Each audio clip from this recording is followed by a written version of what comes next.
Anyway, we have to really convince Courtney in a sweet way that it's making a mistake if she doesn't give Colt another chance. Give him one last chance. Yeah, one last chance. So first of all, Colt wants to apologize. And he knows he made a big-ass mistake. He knows it. And he wants to rectify it.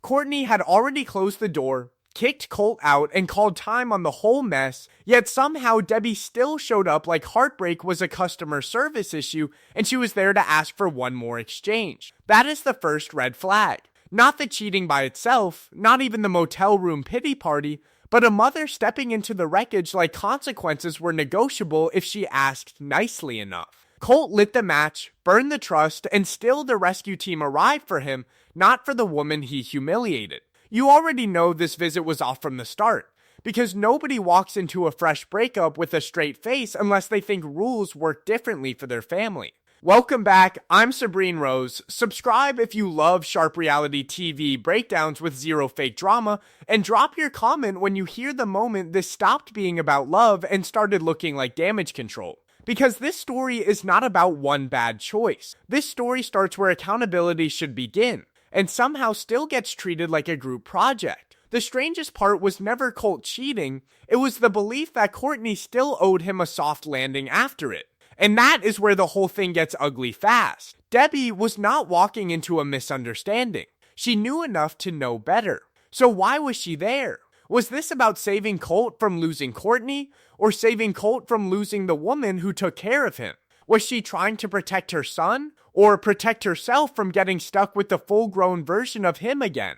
And why did Colt sound less like a man ashamed of what he did and more like a man shocked his access got cut off? Then there's Courtney, which is where the tension sharpens. Why even agree to this meeting if you're done? Politeness, closure, curiosity, pressure. Maybe all four. One thing was clear before anybody sat down. This was never going to be a normal conversation. Colt's side of the story opens in a motel room, and even that setup tells you a lot. He is out of Courtney's space, out of her parents' home, out of the relationship, and still talking like life happened to him instead of because of him. The tone is sad, low, defeated, almost childlike. He sounds stranded. He sounds abandoned. He sounds like the injured party in his own scandal. And that is where the pattern starts showing itself. Because once the breakup lands, once the comfort is gone, once the woman who had been carrying him stops carrying him, he does not turn inward. He does not sit with the damage. He does not lead with what he did to Courtney. He reaches for the nearest source of care. Again, that matters. Anyone can fall apart after a breakup.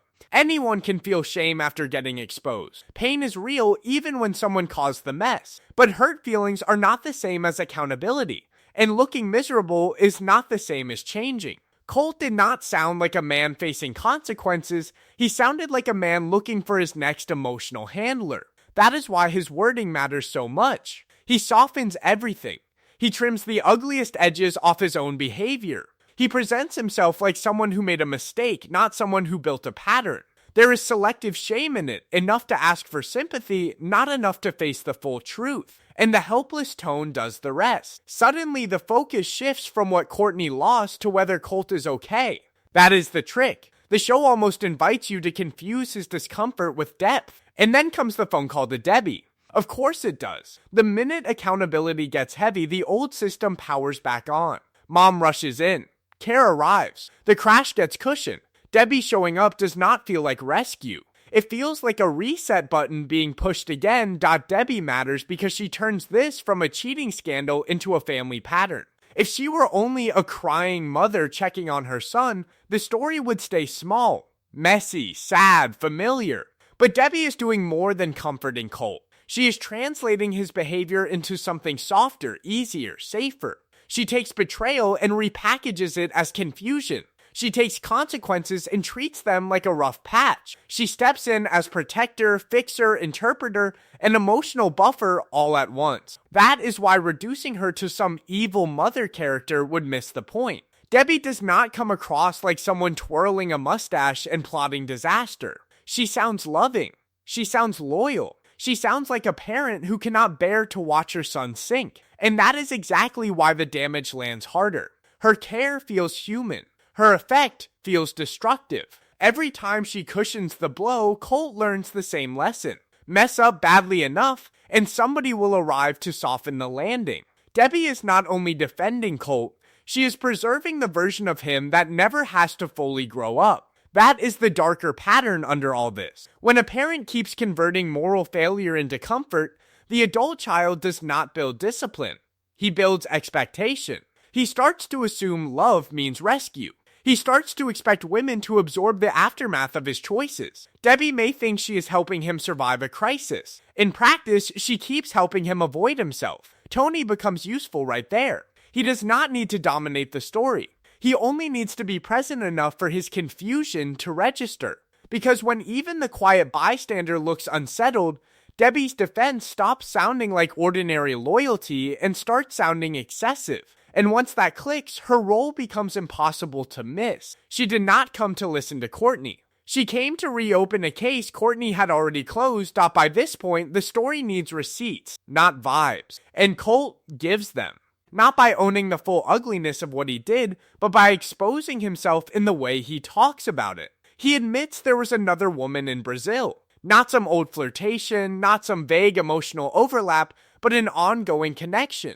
He admits explicit material was being exchanged. He admits this was happening while he was still under Courtney's roof, still benefiting from her care, still moving through her family's space like he belonged there. That order matters, because each detail makes the next one worse. Then comes the wording, and this is where his whole mindset starts leaking through. He does not speak like a man staring directly at his own conduct. He speaks like a man trying to file the sharp edges off it before anyone picks it up. The language gets softer. The tone gets casual. The shame sounds selective. Even his phrasing keeps creating distance, like the scandal floated into the room by itself and landed on him by accident. But none of this happened around him. He built it. He maintained it. He hid it. The biggest tell was not the cheating itself, it was how easy he made it sound while asking people to treat the fallout like a tragedy for him. To be fair, people do screw up in relationships. People lie, panic, spiral, and make selfish choices. That part is human. Confusion exists. Regret exists. But repeated secrecy, sexual betrayal, and lazy language after getting exposed do not sound like confusion. They sound like entitlement. Like he still expects room, patience, and emotional understanding while offering none of the discipline required to deserve them. And this is what makes Debbie's next move so wild. She now knows enough to stop defending him. Any reasonable person would hit the brakes right there. Debbie does the opposite. She keeps heading toward Courtney, in some ways worse. The visit itself is not loud. Nobody storms in. Nobody flips a table. Nobody gives the audience the easy reality TV explosion.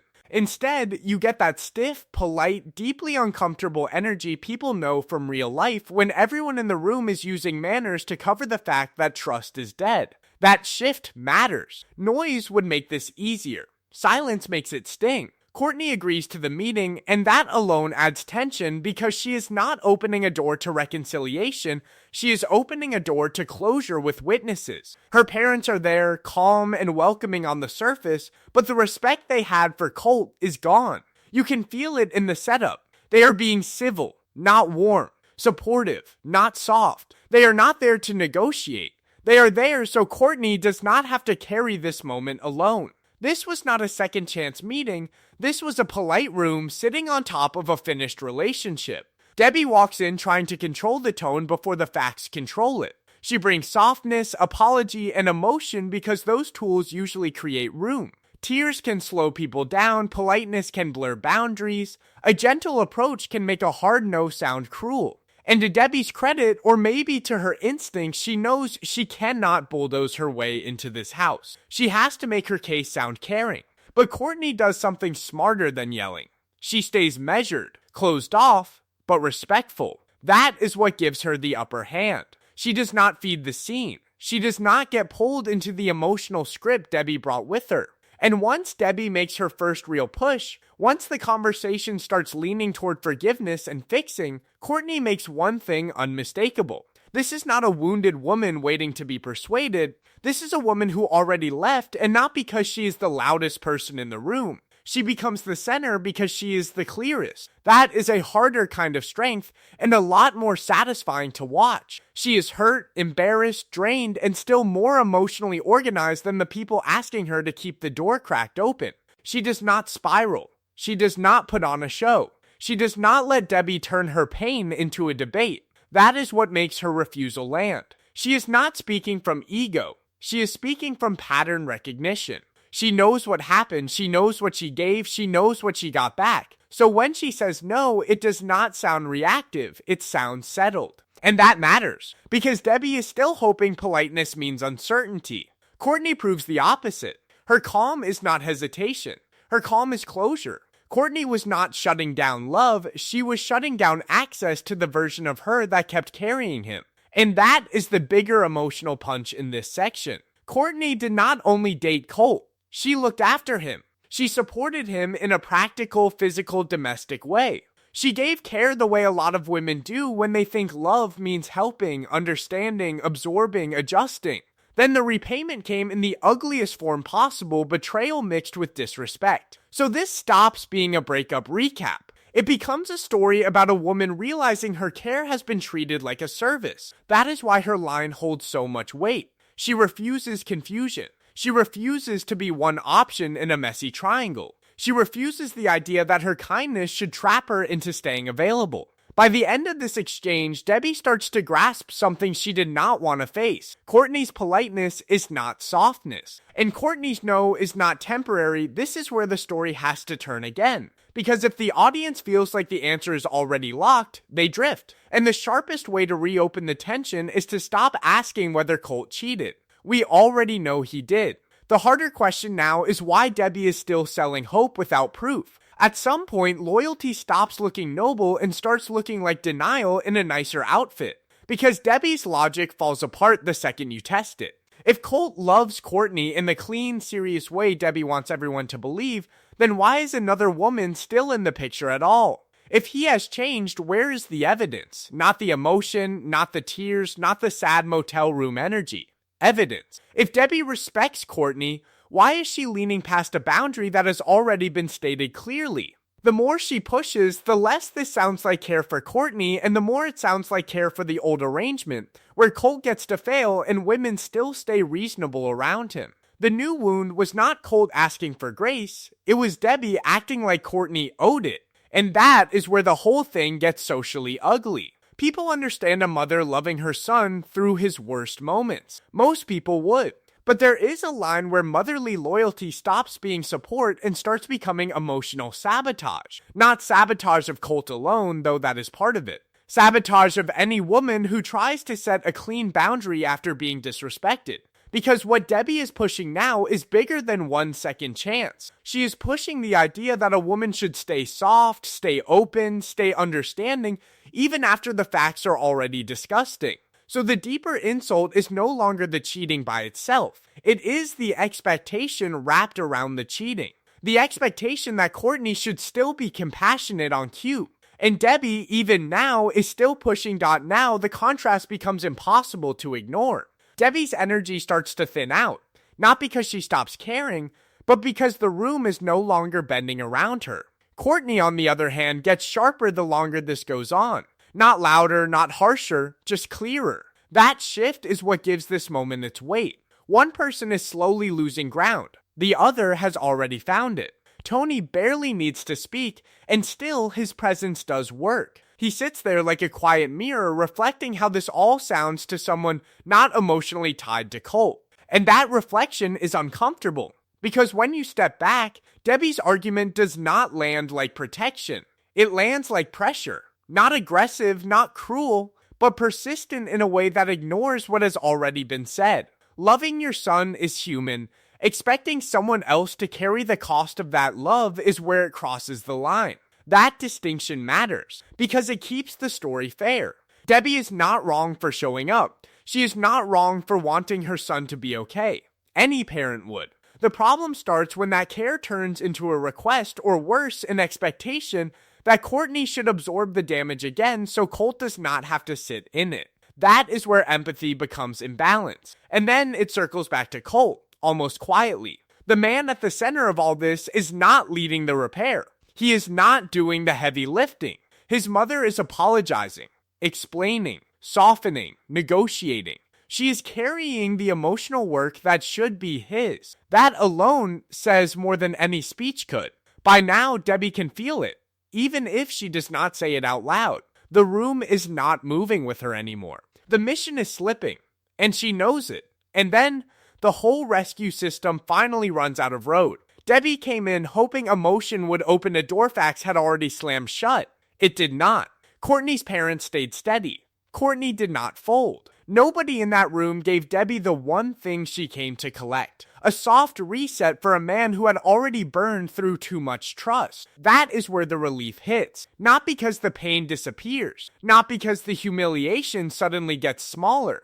But because the pattern stops. Courtney does not crack under guilt, pressure, or pity. She keeps hold of the one thing women in these situations are so often pushed to surrender, their clarity. And that matters beyond this breakup. Because what Colt took was bigger than the relationship itself. He disrespected her inside the place where she was supposed to feel safest. He took her care, her patience, her effort, and treated all of it like a resource he could keep using while giving less and less back. The real win was not losing Colt. It was refusing to keep paying for his damage with her own peace. That is the sting under the relief. Her kindness got mistaken for endless availability.